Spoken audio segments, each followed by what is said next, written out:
नमस्कार दोस्तों, आज बात करेंगे इनकम टैक्स में चेंजेस के बारे में। 1 अप्रैल 25 से इनकम टैक्स में क्या क्या चेंज हो गया है आज बात करूंगा।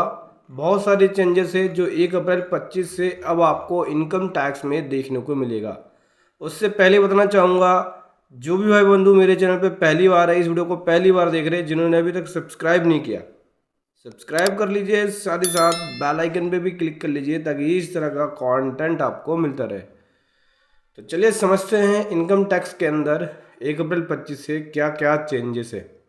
सबसे पहले स्लैब रेट के बारे में बात करें तो रिवाइज स्लैब रेट है। अब 1 अप्रैल 25 से जो स्लैब रेट फॉलो किया जाएगा वो ये है। 4 लाख तक की इनकम पे ज़ीरो टैक्स हो जाएगा। 4 से 8 लाख तक की इनकम पे 5% का टैक्स, और 8 से 12 पे 10% का, और 12 लाख से ऊपर है तो 15% का। यही 12 से 16 के बीच 15%, 16 से 20 के बीच 20%, और 20 से 24 के बीच 25%। अब 24 लाख से ऊपर की सैलरी वालों पे 30% का स्लैब आएगा। यानी साल की अगर 2 लाख की इनकम है आपकी, तो उस केस में 30% का स्लैब आपके ऊपर एप्लीकेबल हो जाएगा। साथ ही साथ 87A का जो रिबेट है वो बढ़ा दिया। अब 60,000 रुपये तक का आपको रिबेट मिल जाएगा। पहले ये 25,000 रुपये तक का रिबेट मिल रहा था। इसका मतलब क्या हुआ कि 12 लाख तक की इनकम अब आपकी टैक्स फ्री हो जाएगी। यानी 12 लाख तक की अगर इनकम सालाना होती है तो उस पर कोई टैक्स नहीं देना पड़ेगा। 1 अप्रैल 25 से ये फॉलो होगा, मतलब कि असेसमेंट ईयर 26-27 में ये लागू होगा। अभी करंट की ITR जाएगी 25-26 की, 25-26 असेसमेंट ईयर की जाएगी, तो इसमें 12 लाख वाली लिमिट नहीं मिलेगी, इसमें 7.5 लाख वाली लिमिट ही है। जब 26-27 की ITR जाएगी तब आपको 12 लाख की लिमिट का बेनिफिट मिलेगा। साथ ही साथ TDS के रेट्स में भी चेंजेस है। समझ लेते हैं थ्योरसो लिमिट्स के अंदर चेंजेस है। 193 में इंटरेस्ट ऑन सिक्योरिटीज़, ओल्ड में कोई लिमिट नहीं थी। न्यू थ्योरसो लिमिट जो है वो 10,000 की होगी। इंटरेस्ट सीनियर सिटीजन का होगा 50,000 की लिमिट थी पुराने टैक्स रिजीम के अंदर। ये पुराने लिमिट जो थी वो 50,000 की थी पुराना 194A के अंदर। अब 1 लाख तक की लिमिट मिल जाएगी। यानी 1 लाख तक अगर इंटरेस्ट बनता है, सीनियर सिटीजन है आप, तभी आपका TDS कटेगा 1 लाख से क्रॉस होगा तो। ऐसा ही डिविडेंड पहला पुराना 5,000 था, अब डिविडेंड 10,000 है। 10,000 से ऊपर का डिविडेंड होगा तभी आपका TDS कटेगा 194 के अंदर। रेंटल की बात करें 194I पे रेंट लगता था, पहले 2,40,000 था, अब 50,000 पे पर मंथ हो गया। यानी 6 लाख रुपए साल का आपको मिल जाएगा। यानी साल का 6 लाख रुपए अगर आपका रेंट क्रॉस होता है, पहले ईयरली था मंथली हो गया, तो साल का 6 लाख रुपए क्रॉस होता है और मंथली 50,000 रुपये क्रॉस होता है, तो उस केस में आपके ऊपर TDS की एप्लीकेबिलिटी आ जाएगी। हालांकि इस सेक्शन के ऊपर मैं कंप्लीट में वीडियो लेके आऊँगा। 194J की बात करें, प्रोफेशनल फीस 94J में पहले 30,000 थी लिमिट, अब 50,000 की लिमिट मिल जाएगी। कंपनसेशन की बात करें 194LA के अंदर, तो अब कंपनसेशन 2.5 लाख रुपए पुराना था, अब 5 लाख रुपए हो गया। 5 लाख से ऊपर जाएगा तभी TDS कटा जाएगा।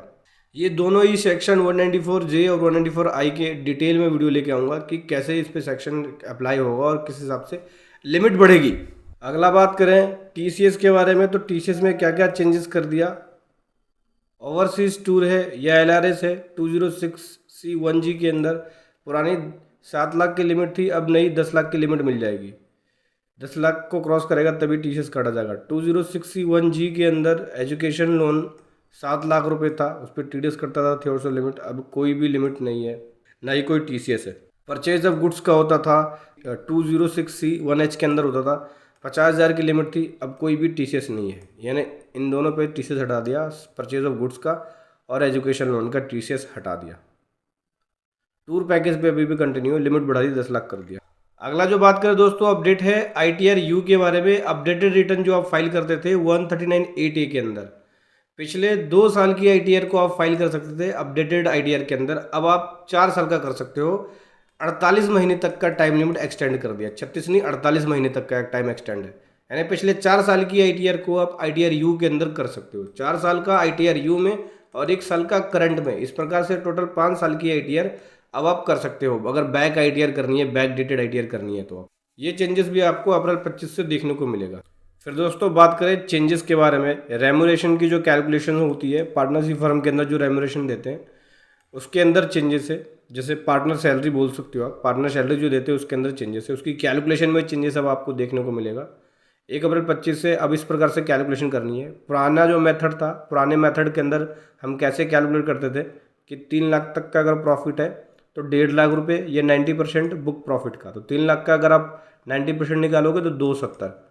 तो इसमें से हायर कौन सा है? 270 हायर है। 1.5 लाख और 270 में से हायर कौन सा? तो 1.5 लाख। तो 270 मिलता था अप टू 3 लाख, यानी जो प्रॉफिट बुक किया आपने, प्रॉफिट बुक का 3 लाख रुपए में से 270 मिलेगा।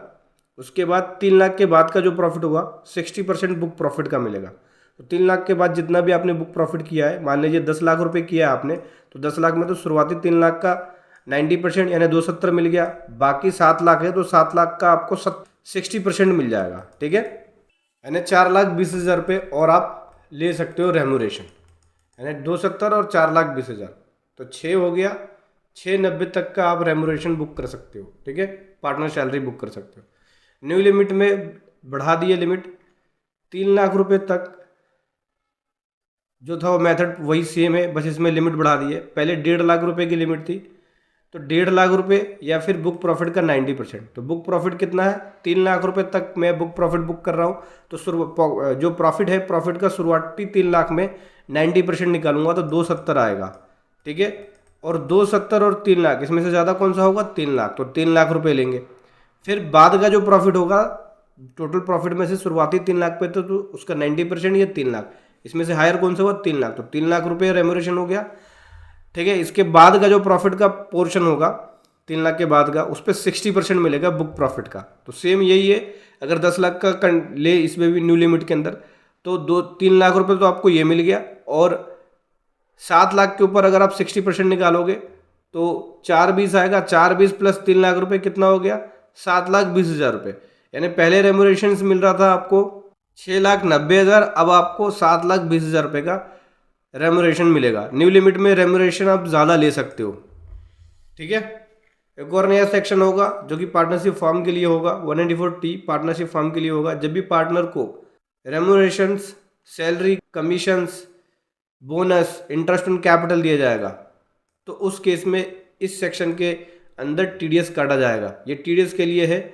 अब पार्टनर की सैलरी, कमीशन, बोनस या इंटरेस्ट ऑन कैपिटल पे भी टीडीएस काटा जाएगा 194T के अंदर। 1 अप्रैल 25 से लागू होगा।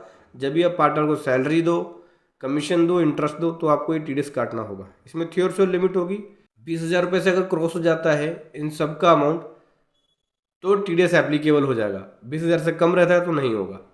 टीडीएस का रेट 10% होगा और इसका इफेक्ट 1 अप्रैल 25 से होगा, यानी 1 अप्रैल 25 से 10% का टीडीएस कटना शुरू हो जाएगा पार्टनर सैलरी पे। अब पार्टनर सैलरी कई लोग ईयरली बुक करते थे, ईयरली बुक मत करना। अगर ईयरली बुक करोगे तो बहुत हैवी लायबिलिटी आ जाएगी टीडीएस की। अब मंथली बुक करना शुरू कर दो पार्टनर सैलरी। 10% का टीडीएस आपको काटना होगा हर महीने। अदर चेंजेस की बात करें तो स्टार्टअप्स के लिए चेंजेस है। स्टार्टअप के लिए जो स्कीम है सेक्शन 80 IAC का, वो एक्सटेंड कर रही है 31 मार्च 30 तक। Government IFSC benefits tax concessional extend कर रही है 31 मार्च 30 तक। यूलिप्स प्रोसीड होगा tax as capital gain, capital gain के रूप में टैक्स बनेगा अगर प्रीमियम एक्सीड हो जाती है 10% सम इंश्योर्ड का 2.5 लाख रुपए पर ईयर। प्रीमियम एक्सीड हो जाती है सम इंश्योर्ड का 10%, तो उसमें अब कैपिटल गेन के रूप में यूलिप्स को प्रोसीड किया जाएगा। यूलिप्स प्लान अगर ले लेते हैं उनको, बाकी डिटेल में लेके आऊँगा यूलिप्स प्लान के ऊपर कैसे टैक्स लगेगा कैपिटल गेन में। Section 206AB, section 206CA government हटा रही है। अब हायर जो टीडीएस लगता था नॉन फाइलर के ऊपर, वो नहीं लगेगा। तो दोस्तों ये चेंजेस 1 अप्रैल 25 से देखने को आपको मिलेंगे। वीडियो कैसी लगी ज़रूर बताएं। Thank you so much. जय हिंद, वंदे मातरम।